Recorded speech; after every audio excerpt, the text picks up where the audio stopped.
தற்போது வந்துள்ள ஒரு அண்மை செய்தியை நாம் பார்த்துக் கொண்டிருக்கிறோம். தமிழ் திரையுலகில் சரோஜா தேவி மிகவும் புகழ் பெற்றவர். தற்போது அவர் பெங்களூரில் உள்ள தனது இல்லத்தில் காலமாயிருக்கிறார். வயது மூப்பின் காரணமாக காலமாயிருக்கிறார் என்று அவரது குடும்ப வட்டாரங்களும் திரையுலகினரும் ஒரு தகவல் தெரிவிக்கின்றனர். இவர் கிட்டத்தட்ட 200 படங்களுக்கு மேல் தமிழ் மற்றும் தெலுங்கு, கன்னடம் போன்ற படங்களில் நடித்திருக்கிறார்.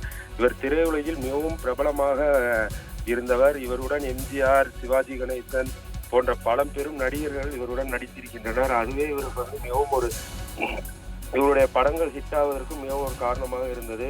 எம்ஜிஆருடனும் ஜெமினி கணேசன், சிவாஜி கணேசன் என அனைத்து படங்களிலும் இவர் நடித்ததால் இவர் வந்து மிகவும் ஒரு புகழ்பெற்றவராக கருதப்பட்டார்.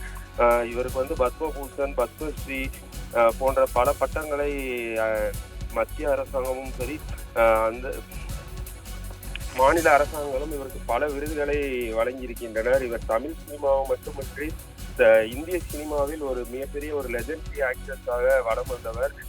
தற்போது சரோஜா தேவியின் மறைவு திரையுலகினர் மத்தியில் ஒரு அதிர்ச்சியை ஏற்படுத்தியிருக்கிறது. ஆனாலும் அவர் வந்து தனது வயது மூப்பின் காரணமாகவே இறந்திருக்கிறார். அதனால் வந்து திரையுலகினரும் பெங்களூரில் உள்ள கர்நாடகா திரையுலகினரும் அவர் இல்லத்திற்கு சென்று அஞ்சலியை செலுத்தி வருகின்றனர். சரோஜா தேவியின் மறைவுக்கு தமிழ் திரையுலகினரும் தற்போது தங்களது அஞ்சலியை சமூக வலைதளத்தில் பதிவேற்றி வருகின்றனர். சரோஜா தேவி 1958ஆம் ஆண்டு நாடோடி மன்னன் படத்தில் மிகப்பெரிய ஒரு உச்சத்திற்கே சென்றார் என்று சொல்ல முடியும். எம்ஜிஆரும் சரோஜா தேவி இணைந்து நடித்த ஒரு 26 படங்கள் மிகப்பெரிய வெற்றியை பெற்றுள்ளனர்.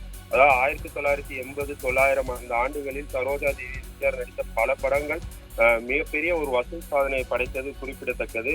சிவாஜியுடன் சரோஜா தேவி இணைந்து நடித்த புதிய பறவை திரைப்படம் மாபெரும் வெற்றியும் புகழையும் இவர்களுக்கு தேடி தந்தது. அது மட்டும் இல்லாமல் ஜெமினி கணேசனுடன் சரோஜா தேவி இணைந்து நடித்த கல்யாண பரிசு என்ற படமும் மிகப்பெரிய வெற்றிகளை இவர்களுக்கு தேடி தந்தன. அதன் மூலமாகவே மிகப்பெரிய ஒரு இடத்திற்கு சென்றவர் சரோஜா தேவி என்று கூறலாம். சரோஜா தேவி இப்பொழுது உள்ள ரசிகர்களுக்கு தெரியும் மத்தியில் ஆதவன் போன்ற படங்களிலும் ஒரு 2012 போன்ற காலகட்டங்களில் ஆதவன் போன்ற படங்களிலும் நடித்து இப்பொழுது உள்ள ரசிகர்களையும் கவர்ந்தார் என்றே சொல்ல முடியும்.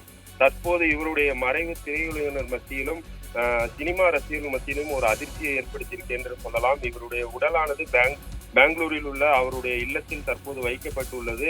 அவருக்கு திரையுலகினர் அனைவரும் சென்று அஞ்சலியை செலுத்தி வருகின்றனர்.